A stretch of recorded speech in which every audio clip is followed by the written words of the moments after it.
Babala sa mga magulang na bantayan ang inyong mga anak. Isang menor de edad ang ginahasa sa Laguna matapos makipag-inuman. Nakilala lang ng biktima ang grupo ng sospek sa social media. Nagbabalik si Bien Manalo. Himas rehas ang lalaking ito matapos arestuhin ng Nagcarlan Municipal Police dahil sa panghahalay sa isang menor de edad na grade 9 student. Kinilala ang sospek na si alias MJ, 20 taong gulang, na isa namang grade 12 student.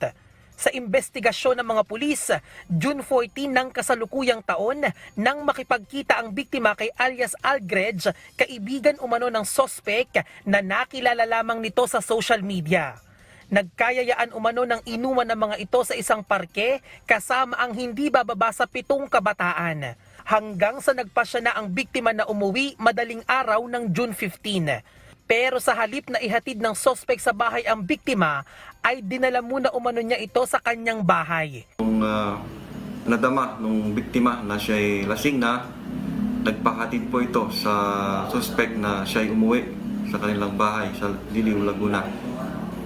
Pero pagdaan po nila sa sa bahay ng suspect, doon po pinagsamantalahan itong suspect yung biktima. Dahil dito, nagpa siyang magpunta sa tanggapan ng pulisya ang ina ng biktima para idulog ang insidente. Sa naging pahayag ng magulang ng biktima sa mga otoridad, halos 8 araw bago nalaman ng magulang ng biktima ang nangyari sa kanyang anak. Nahihiya po siyang sabi sa kanyang mga magulang, but kalaunan sinabi naman po ito nung kanyang magulang na may masakit po ang kanyang ari. So at that time, nagtanong-tanong po itong nanay sa kanyang anak. Doon po niya nalaman na may na pala, may nagahasa po yung kanyang anak. At nito lamang October 14, nadakip ng mga pulis ang sospek. After malabasan po ng warrant, minanmanan po natin yung nag-undergo ng surveillance po ang ating tracker team kung saan yung location ng suspect.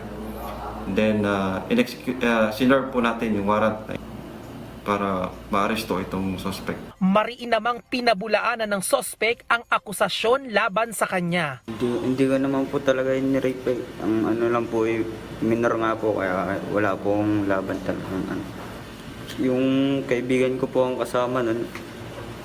Tapos, po, ihatid ko na po sana yun sa kanila.